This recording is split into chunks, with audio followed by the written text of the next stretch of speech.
Welcome back from that break. If you just joined us, the program is still Weekend on NTA 25 Ado-Ekiti. Like we told you earlier, we're going to be looking at curbing the menace of drug abuse and trafficking. 26th June yearly is International Day Against Drug Abuse and Trafficking. We observe this day globally every year to combat the devastating effects of drug abuse and illicit drug trafficking. It is a call to action for individuals, communities, and the government to work together to prevent the menace of drug abuse and protect public health and promote safer and more secure society. What are we all doing at our various quarters as regards drug abuse? What is the government doing? What is the body whose duty it is to combat this menace doing? We have the officials of NDLEA, Ekiti State Command, seated with me in the studios to discuss all of the questions we are going to be raising around this topic of our discussion this morning.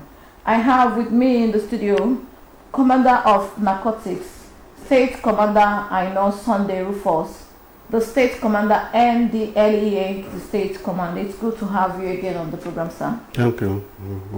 It's my pleasure. I also have Assistant Superintendent of Narcotics, Ifeoluwa Fabi, the PRO, NDLEA, the State Command. It's good to have you, Mr. Ifeoluwa. Thanks. All right. It's a pleasure. All right, thank you. All right.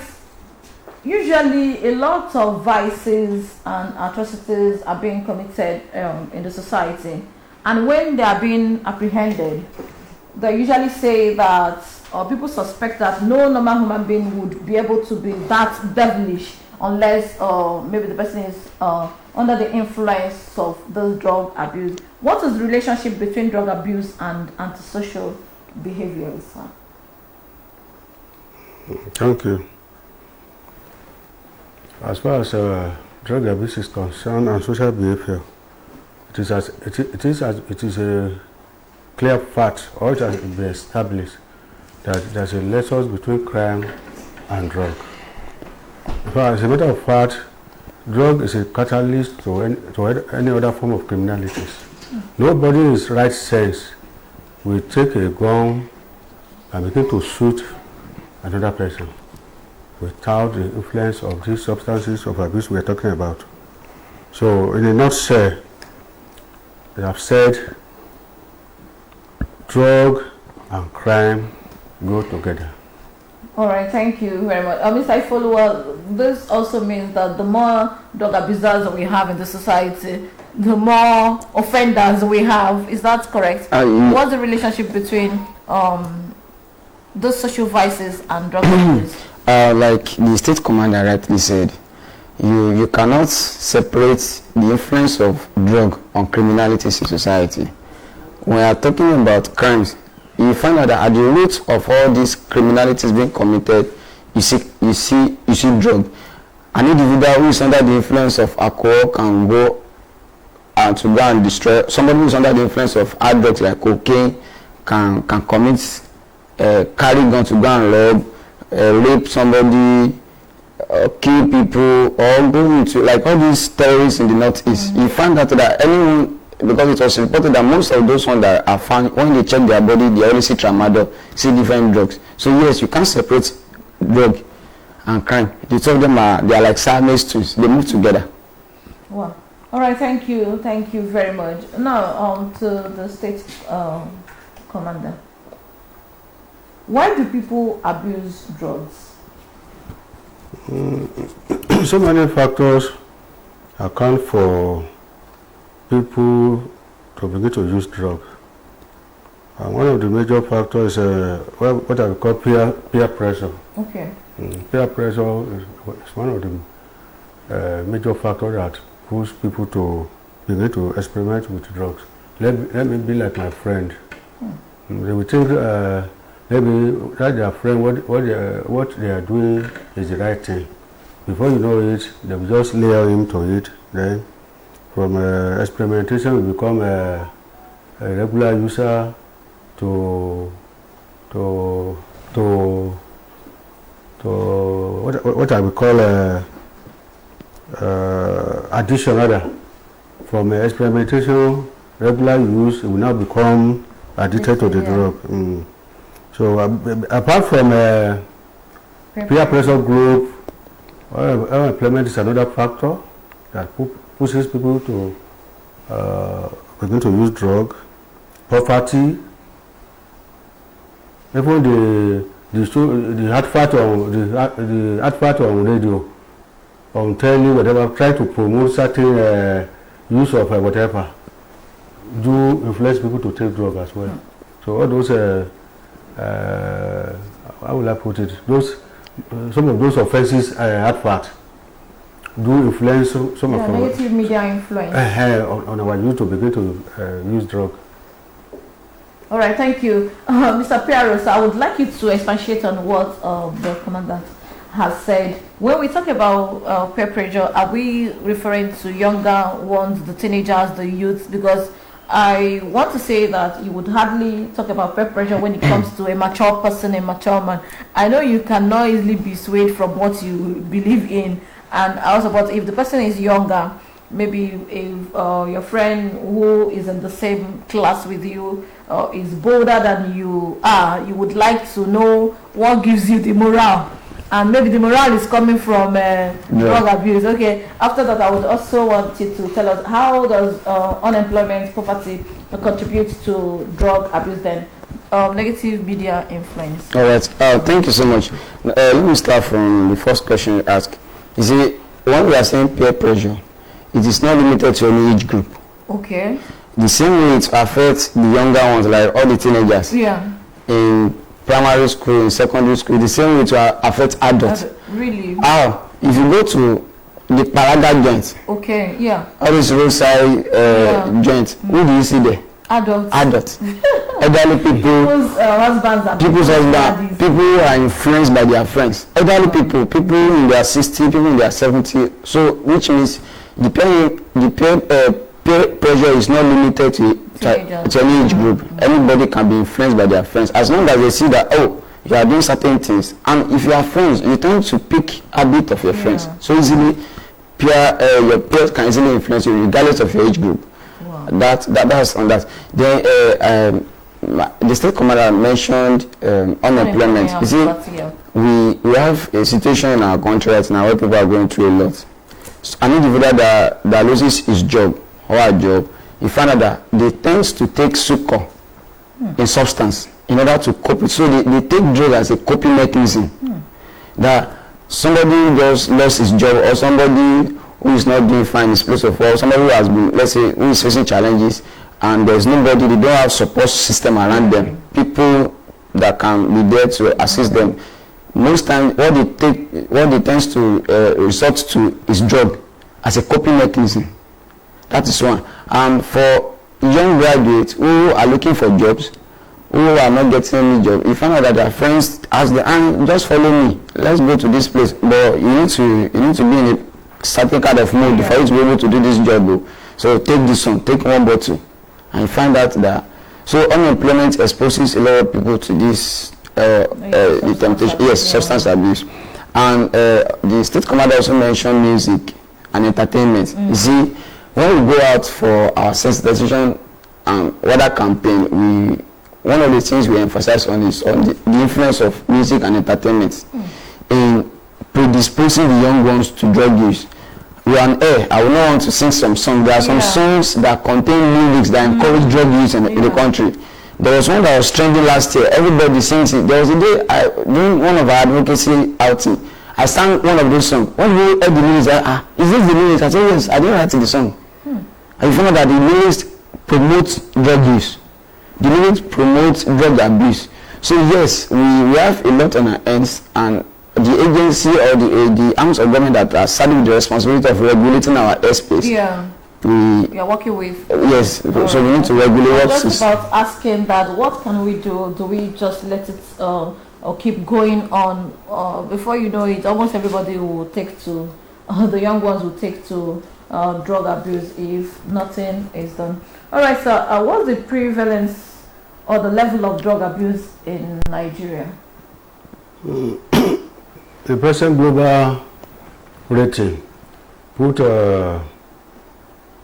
the global rating is 5.5 million, while in Nigeria we have 4.5 million users. That's the present statistics. Wow. This also shows that it is still high. It is still, There's still a lot of work to be done. All right, Mr. Piero, what are some of these drugs and substances being abused? Okay, I'm going to use Ekiti State as the reference point here. In Ekiti State, the drug that is widely abused is cannabis sativa. And why? Because Ekiti State is one of the states where it is cultivated in commercial quantity. Okay. So it is readily available. In fact, we've had instances here in Ekiti State Command where we've arrested individuals who planted it in their compound. Not in the bush. Not in the bush. Wow, seriously. In their compound, because Ekiti State that's is my vegetable. When you want to feed her, you go to the back of your exactly. house and wow. God bless Ekiti State with a very fertile land that instead of our people to use it to cultivate things that will benefit the society, they're using it to cultivate cannabis. And just of recent, I know the state commander was mentioned it, we were at Ise forest where we destroyed over 7.37 hectares of cannabis farm.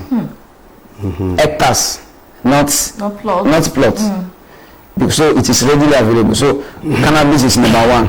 Then we've made a lot of cocaine, all this, and then we have strains of cannabis. When I say strains of cannabis that has been mixed with other things like Loud, Colorado, AZ, Banku, Mamba. Wow.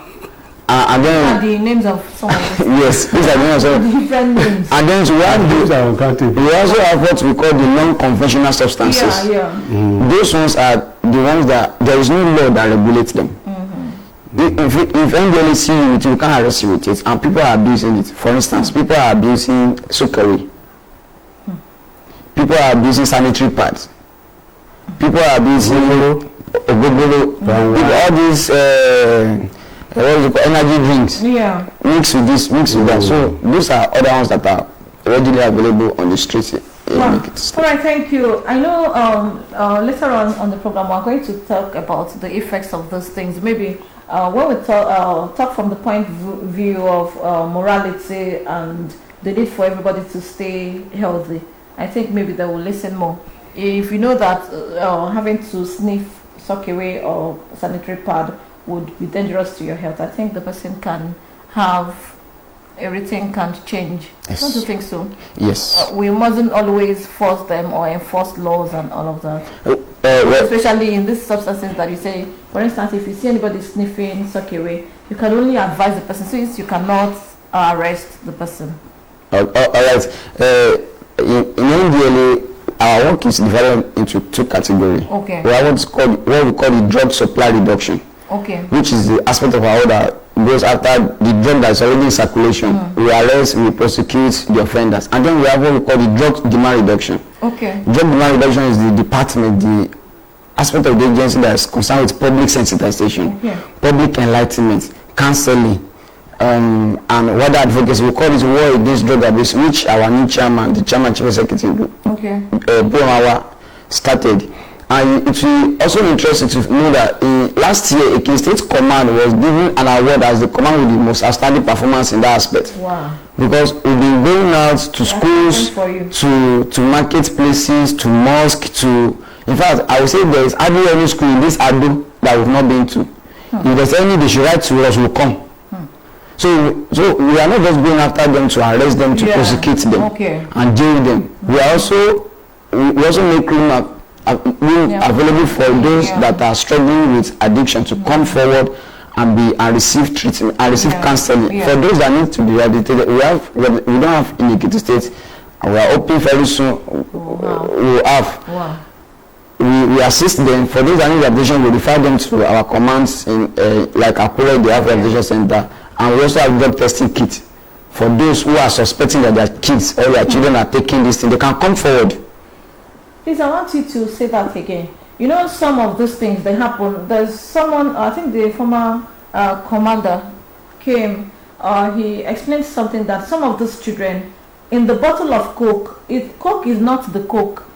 You will see them carrying these bottles around. You will not know that it is not coke that is inside. They are deceiving their parents. They are in the same, under the same roof with them, but they don't know what their parents are doing. So if your parents out there and they are suspecting that there are wrong moves by your teenagers, I want you to say that again about the testing. All right. The agency has made provision for parents, for schools, for institutions, for homes, companies that suspect or that want all their staffs and their children to be tested. So if you are suspecting that your children is taking substance, and after you have confronted them, they deny it, you can bring them to NDLA at a reasonable amount. The thing is not free. They'll be tested, and in less than 5 minutes you can confirm whether they are taking this thing or not. So you can come to our office and it's available. Right. What are those moves, the kind of moves that children will begin to make and you begin to suspect them? Number one, you see, one of the first signs you will notice is the moment they start taking this thing, they withdraw. They'll keep to themselves. Somebody that has been very lively, hyperactive before, just all of a sudden they withdraw. That is one. And then they begin to identify with drug culture. Identifying with drug culture means an individual that the kind of song they want to listen to are the song that talks about drug. The kind of clothes they want to wear are the clothes that talks about drugs. The kind of friends they want to move with are friends that are taking this thing. You see, Malians, you understand? So identification with drug culture is another thing. And then another thing you look out for is somebody, their eyes. Yeah. This red bloodshot eyes. You just see the eyes that is normal, white, all of a sudden the eyes change. And the other things which I believe I got. Let me add this to what the PRO said. Okay. You begin to, a child who has been behaving normally before, cool-headed, then you begin to see a strange behavior. That is a sign that he has started using drug. All right. And the importance of this testing kit today, I will say, this early detection will go a long way in the profession we are talking about. All right. That's just all right. Someone also has said that if your child begins to leave the house very early in the morning, before you wake up, he's already coming back. Where is he going to? Where is he coming from? There's toilets in the house. Where exactly did he go to early in the morning? So don't keep quiet. When you begin to see all of those strange behaviors, please speak up, speak out. Let there be help. And from what they said already, well, they have testing kits that can help you bring back your children or your teenagers. All right, sir. Now, what's the impact of drug abuse? We're going to start with the individual, the society, the economy. The impact on individual is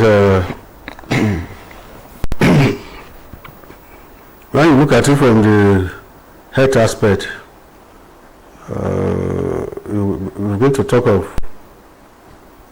people running mental, a lot of diseases arising from drug use, liver problems, psychosis, hallucination. We're going to talk. We see people talking to themselves as if damage to liver, damage to heart. Well, the worst one is an average drug abuser is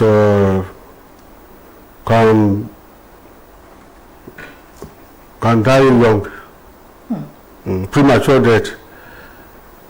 An abuser of drug, anybody has destined to maybe spend 50 years on heart. By the time he now make drug use is a part of his life, that 50 years can be reduced to 30. It goes very fast. So that is our individual. The community, the family, we begin to see a broken home, school drop out of school. Yeah. Of course, it affects employment. It affects productivity in such a way that somebody who is, imagine a drug addict, how is he going to be productive at his place of work? So the effects are many, both on homes, on the community, on even the country as a whole. When a drug user who cannot make impact and contribute meaningfully to the socio-economic development of his country. So the thing I think is the effects are many. Yeah. The drug abuse is capable of destroying the economy of any nation because of the inflow of money that, particularly those that traffic, they are so rich that in fact, in some country they have influence over government because of the huge amount of money that comes from illicit drug trafficking. The effects are many. It can destroy the economy of the country. It can destroy the political environment of the country. And of course, we have talked about the social effect. So I think that's it. The negative effects are just too many. Very enormous. Thank you very much, sir. Mr. Ifeoluwa. Now let's go to the individuals. When we talk about it's going to affect your mental whatever, they don't understand. We mean that you will go mad. Yes. Then you will begin to roam the streets as a mad person. I would like you to start from that point, explaining the impacts on individuals. All right. Like the state commander has rightly said, the impact on individuals are enormous. Firstly, like you said now, the first one, it affects the brain. And in affecting the brain, you can see the individual may run mad. In fact, they may not go to they may not be on the street, roaming the street. They may be at home. There's what you call really. They are neither on the street, neither at home. They are in between. Not useful to themselves. Exactly. They are not useful to themselves. They are not useful to their family. They are not useful to their society. So it affects them individually. And once an individual is not capable of coordinating their brain and other, you find out that it means the person cannot go to school again. It means the person cannot get a job. And because the person becomes a problem to the family and to the society. So that is one. Another area it affects the individual is in their workplace. There are some companies, there are some organizations that have zero tolerance to drug. The moment they cite that this person is on drug, the next thing is they will relieve you of your duty. So it's also affects individuals in their workplace and in their families. Family disintegration. An individual that is under the influence of drug can turn to abuser, either as a woman or as a man. Start beating their children, start beating their parents as well. We've had cases here in Ekiti State where some parents came to report their children. There was a case of somebody that said the child carried his gate, the one he wanted to relate in their compound, and sold it just to take his drug.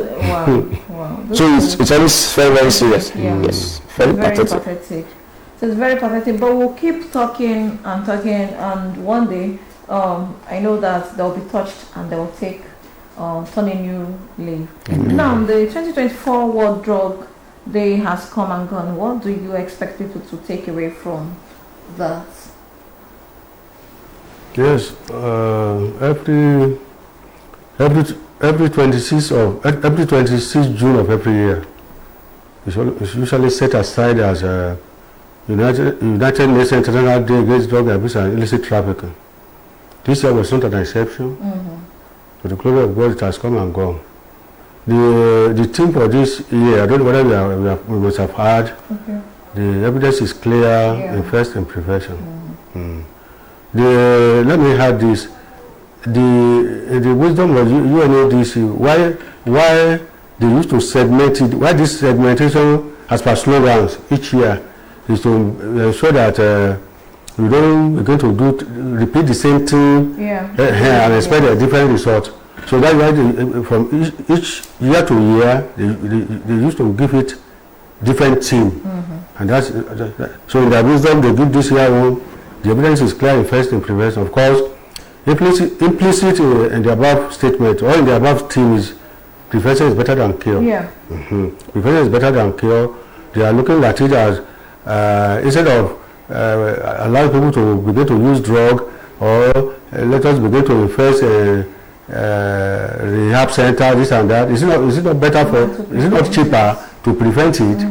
So that's the idea behind the evidence is clear in first in prevention. All right. And the take home, the take home is simple.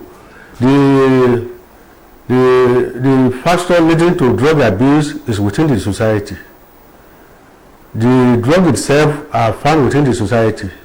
The drug dealers, the drug peddlers are within the society. Then the resources to fight this drug abuse and trafficking are found within the community. So the collective effort of everybody will go a long way to achieve a healthy, peaceful, and drug-free society. That is the message when I delivered my address on June 26th. That was the take-home message I told everybody. All right. Take this home, go on with this mindset that it is your NDLA cannot do it alone. With a collective effort, we can make our society drug-free. And I'm still saying the same thing here. Wow. Thank you very much. I want to say that it is the right thing to do. Just like every 26th June, you will see some NGOs, you will see some people coming from here and there to talk about drugs. But after 26th June, everybody goes back to their homes. Nobody talks about it again until the next year. It shouldn't be so. If you are in Adubo is street, yes, yes, your community, and somebody is going astray, somebody is abusing. Why not, as a parent, as a concerned citizen, do something to save the life? Because when the person runs mad, a mad person can harm anybody. Yes, you are saying it is not your business, but when the consequences are there, you cannot easily exempt yourself from the consequences, because a mad person can break anybody's head, can injure anybody. It is everybody's business. Okay, I would like to ask you, do you think people can do much in the area of sensitization, not being NDLA official? Yeah. All right, thank you so much. You said charity begins at home. And our own message to the public is drug abuse preventive education should also begin from home. Let the only thing instill in your child not be morals. Let it be tools and wisdom and knowledge they can use that to safeguard themselves from the influence of drugs in society. There's this saying that it is easier to train a child than to repair broken men. The moment the child gets to addiction state, dependency, my sister, I can tell you it is not easy to rehabilitate a drug user. So it is everyone's responsibility as individuals who can play a huge role. Number one, if you are stakeholders, if you are a community leader, you can invite us. If you are the head of an organization, you can invite us. We've had hotel owners that invited us to come and sensitize their staff. We've had school owners, proprietors that invited, please come and speak to my students. So these are the roles we are expecting individuals to play in helping us to spread the message of no to drugs in the society, so that together, collectively, we can win the war against drug abuse in Ekiti State and make Ekiti State a drug-free state, like His Excellency wants. Yeah. And we all want it. Yes, we all want it. Thank you very much. Let me quickly add this. Okay. He said yes, that's correct. Charity begins at home. Of course, the home serve as first school of any child coming up when he or she yes, it's coming from. So with that as it may, I want to add is that if for us to have a healthy, drug-free society, peaceful society, then proper parenting should be engaged. Once you can do this, since home is the first school, because you find out a lot of people, a lot of parents today, they have little or no time for their children. And that's why some parents, this I don't care attitude, their children are being near to drug. I don't know. Did you create enough time? Have you created enough time for your children? So proper parenting and raising our children is key if you want to have a drug-free society. Wow. Thank you very much. Proper parenting is the key to having a drug-free society. Even you as a parent, you are abusing drugs. What do you expect your children to do? Is it Paraga? Yeah, Paraga. Yes. Always on colos. What do you expect your children to to do. Now, those of us who are intentional parents, I want to encourage us to do more. When you begin to notice all of those signs that they have mentioned, please don't keep quiet. Make sure you seek for help, because just like you said that you cannot make a broken man, something like that. You said it is easier to train a child than to repair a broken man. Yes. You cannot learn how to use left hand in adult. It's not easy for you. It will not be easy. So it is better you train your children so that you don't cause problem for all of us. All of us who are all inhabitants of this society. Don't use your reggae to spoil our train your children. All right. I think it's time for us to take a short break. Some time ago, we put together some reports on drug abuse. I think sometime ago, last year or so, we put together a report, and it is still very relevant even in this time. Please, if the report is ready, let's take it. A cankerworm eating into the social fabrics of the society. Survey by the United Nations Office on Drug and Crime in Nigeria shows that 14.3 million of people aged between 15 and 64 years abuse drugs. Alcohol, illicit drugs, and other inhalants are usually abused. See, there are so many drug substances they are using today, most especially all this. I don't know the form in which is, maybe it's liquid or maybe it's only something. They call it Colorado, and if they take it these days, they have to be beating the particular individual so that they can revive him. The impact of substance abuse on the abusers, families, and the society at large are quite overwhelming. It can cause insanity because of drugs. Cannabis causes insanity. Young men and women who are supposed to be employable, they are no longer employable, they are sick, they are mad. The youth, who seem to be in the larger percentage of those who abuse substances, also bear the untoward consequences of their actions. There are so many youths that ought to have been of benefit for the community, but because of this drug abuse, it turned them to something else. In order to stem the tide of drug abuse in Nigeria, the federal government... Wow. Thank you very much for that report. It is still very relevant in our time. I think we had the former state commander of NTA. All right, somebody said something in that interview that there's something people take they call colos. On colos.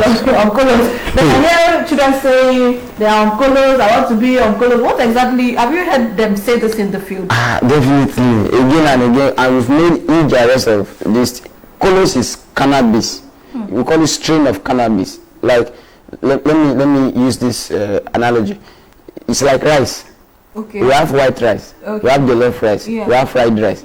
So still cannabis in that way. We have cannabis. Okay. Then we have Colorado, which is also cannabis mixed with other things. What? We have loud. To ask who gives all these names, or they on their own? Even generative.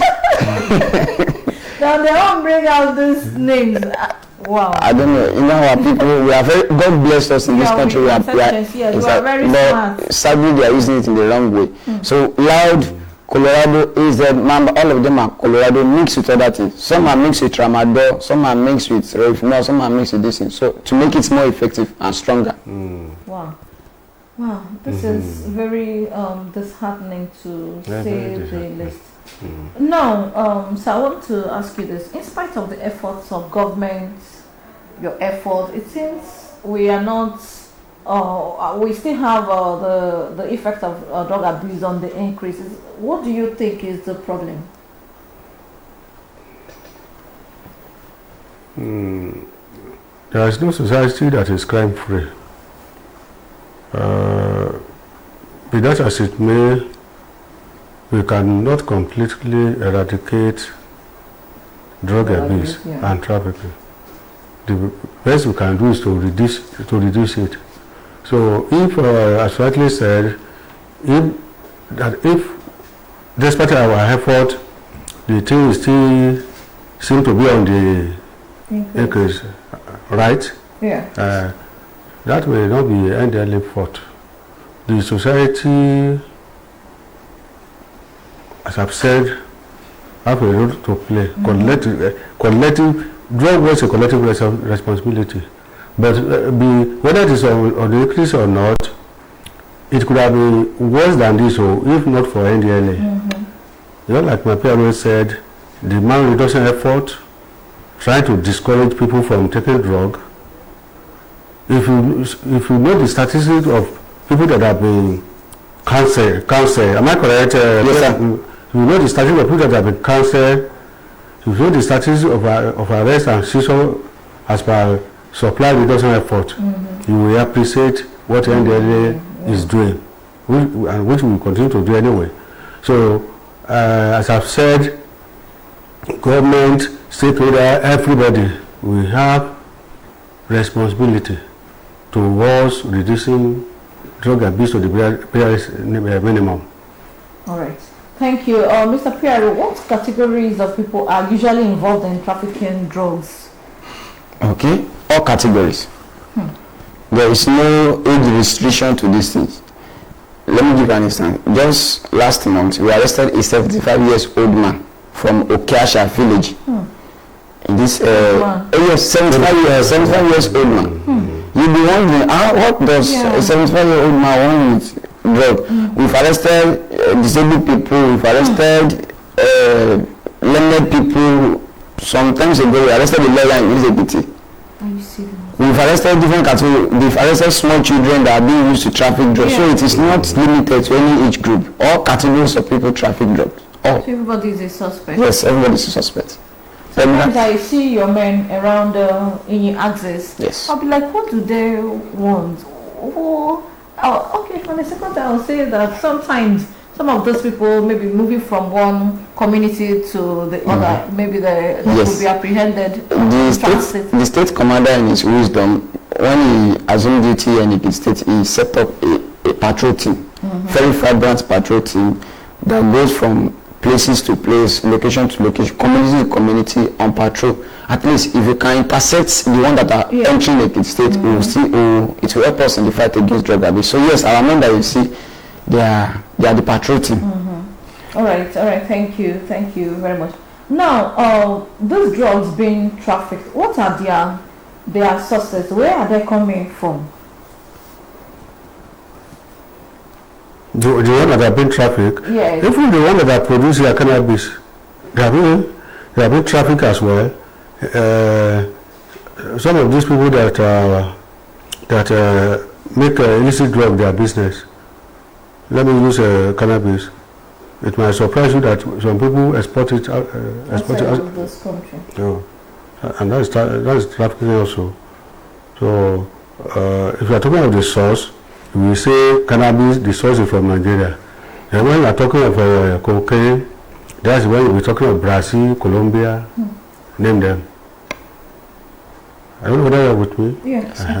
So, why the source for cannabis, I will say majorly is from Nigeria.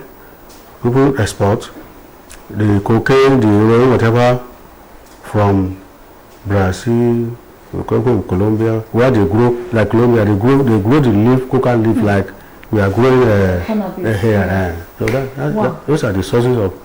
All right, thank you very much. Now, Piero, why would any sane human being want to do drug business? You know that when you are apprehended, is either you are in jail or you are not coming out. So because I know that some countries, I think the penalty is and when people are aware that in this my line of business, so if I am apprehended or on transit, I am not coming back to my family. Why would anybody want to do that? Okay, money. The financial gain. And don't forget, our people believe this thing that something must kill a man. So they believe that the risk, if the end should justify the means, the risk is something you take. And don't be surprised that even despite the fact that they know the implications, the legal implications and of what will happen when they are caught, they are ready to take the risk. For instance, just of recent, the Nigerian contingent that travel for Hajj, some of them were arrested with drugs. You can imagine people that are going to religious obligations, they were arrested with drugs. So money is the major goal, and drug is even at the most lucrative business, even though it is illegal. So people are ready to risk it all because they know if you can just succeed once, then they are made. But that is why we have NDLA. We make sure they don't succeed, and we are winning the war. Yeah. All right. Thank This you. is my interest. Let me add this. I think I came across this. I came across it during the week. Most of these countries that have death penalty as a punishment for it. Oh yeah. There was this observation that despite this death penalty, that People are still peddling drugs. Yeah. exactly there's increase in trafficking, which goes to tell you that people don't care whether they are going to die or not. So that's which of course is a global big challenge. Yeah, that's it. Global problem. No, That is on the increase worldwide. Yeah. Now in Nigeria, what's the penalty for drug trafficking or drug abuse? In the Nigeria case, for now, there's something like death penalty yet. Yeah. The punishment ranges between. Let me quickly add this. It is at the discretion of the judge to determine how many years a drug offender will go for. Okay. The judge can say, okay, I'm sentencing you to 6 months. The same judge can say, you, another person, you are going for 10 years imprisonment. So I think for now, the punishment ranges between 5, 10, 15, I think the highest 25. Yes. Okay. All right. That's the punishment. Don't you think if we have, should I say, stricter punishment that it will deter people from involving themselves in drug trafficking? The question I will ask is, has it deterred people from trafficking drugs to Saudi Arabia? Where they know that if you are caught, you are dead. I have been seeing people being executed. Exactly. What's the like the state commander said, people are ready to die. It's a risk that they believe is worth taking. And that's why if you look at the theme for this year, World Drug Day celebration just finished. And even the one for last year, the attention is shifting towards education, towards prevention. Yeah. Let's not wait for them to even take the drug. Let's go to them. Let's reach them before the drug reach them. Prevention. Attention is shifting more towards education, prevention. Because we find out that the stricter the law, the more people devise creative way of trafficking this thing. People have used all sorts of things to traffic drugs. Inside yam, inside carton of noodle, carton of meat, carton of this, dead body, coffee. For the okay. Now that we are told that people are very desperate and do not give a damn what happens to them for the fact that it is possible when they succeed once that they are made. Now, don't you think that is it possible to make let's say those drugs less the drug business less attractive? Is it possible? Is there any way we can go around it to make this drug business less attractive? I think that is why NDLA is set up. Okay. And that is why NDLA has been recording massive arrests for a long time now. One of the ways we can make it less attractive is if they lose out completely from anything they have gained from the proceeds of illicit drugs. So what NGL is doing now is when you are arrested, we will not just prosecute you for the drug offense. All the assets that you have acquired from the proceeds of the drug crime will be forfeited to the federal government. So we will not just go to jail for your offense, we will make sure you lose everything. Because Nigerians can say, I will go to jail, let my family. I'm telling you, yes, so you will not allow your family to enjoy the proceeds of crime. Of drug offense. So you make sure that you lose everything you have acquired using proceeds from crime. I want to agree with you that prevention is better because when those children are allowed to have a taste of it, I don't think they are coming back. They are not coming back. So now that leads me to another question. The cartels. I've heard that in most countries, in some countries, that there are big people, big men who are involved in this called cartel. So how is NDLEA,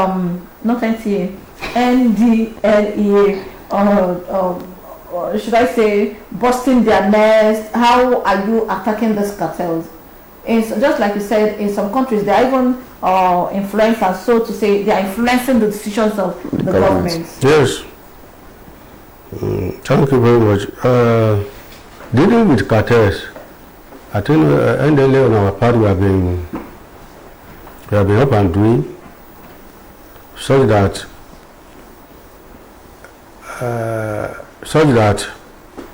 of course there is collaboration between NDLA and some international organizations that, particularly Interpol. Okay. We work hand in hand.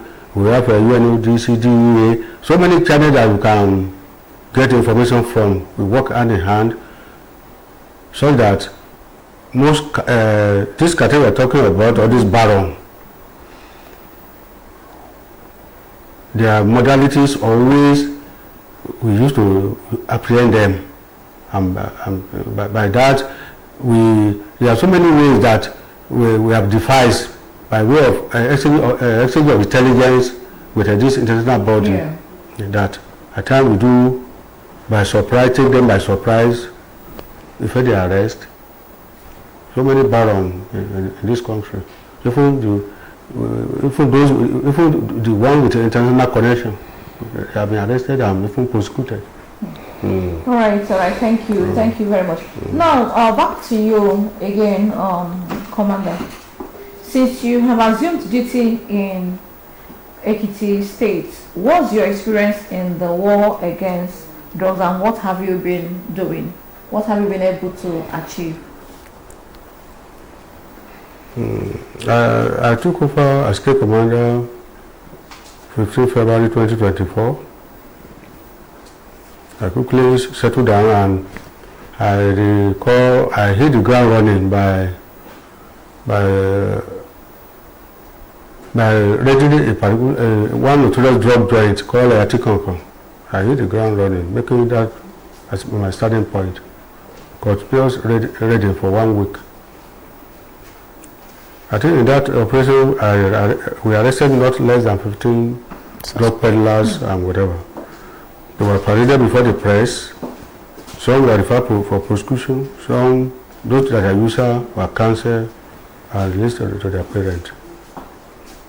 But just like my parents said, I set up a special patrol squad so that to take care of both entry and exit of these people trafficking cannabis or all manners of drug.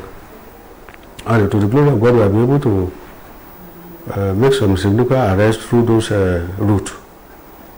Then in the area of cannabis cultivation, or farm destruction rather, to the glory of God, I've been able to intercept quite a number of, I've been able to destroy quite a numbers of cannabis farms. Ready to the one of recent Ado-Ekiti, where we recover not less than half of a ton of cannabis sativa, processed cannabis sativa. There is Ekiti, very recently, where we destroyed nothing less than 7.37 hectares of cannabis farm. Wow. So I think that's been my social story. The confusion, I'll be able to conflict not less than 65, then up to 250 drug peddlers arrested. Okay. Thank you very much. Mr. Piaro, yes. I know you are an evangelist when it comes to the issue of talking about change, turning a new leaf, and I would like you to use a few seconds to tell our people, because we have agreed that persuasion will even do more of the job. Yes, okay. Yes. I would like you to use this opportunity to do your evangelism. All right, thank you so much. The state commander has rightly said, the best way we can win this war is prevention. I strongly believe that the state of the madman on the street is even better than that of a drug addict. Than somebody that's under the influence of drug. Because a madman, when you see a car coming, the madman will run. But you see people that are under the influence of drug, they don't know where they are. They will stay down that road. So what we are advocating for is that everybody should join hands with NDLA to fight this drug menace in our society. NDLA alone cannot do it as an organization. We need all hands to be on deck for us to win this war, so that together we can have a safe and drug-free society. All right, thank you very much. And train your children, and don't allow your children to be the problem of the society, just like the commander said, proper parenting. Thank you. I want to thank you both for coming on the program. Commander of Narcotics, State Commander Aino Sunday Rufus, the State Commander NDLEA, the State Command. Thank you for coming on the program. Thank you, it's my pleasure. All right. I also want to appreciate you, Assistant Superintendent of Narcotics, Ifeoluwa Fabi, the PRO NDLEA, the State Command. Thank you for coming. Thanks for having me. All right. Thank you.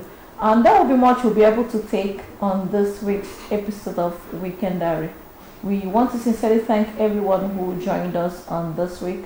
Let's do this again next week, Saturday, 9:30 a.m. My name is Amaka Igwe. Good morning. Happy weekend. See you next week. Your choice.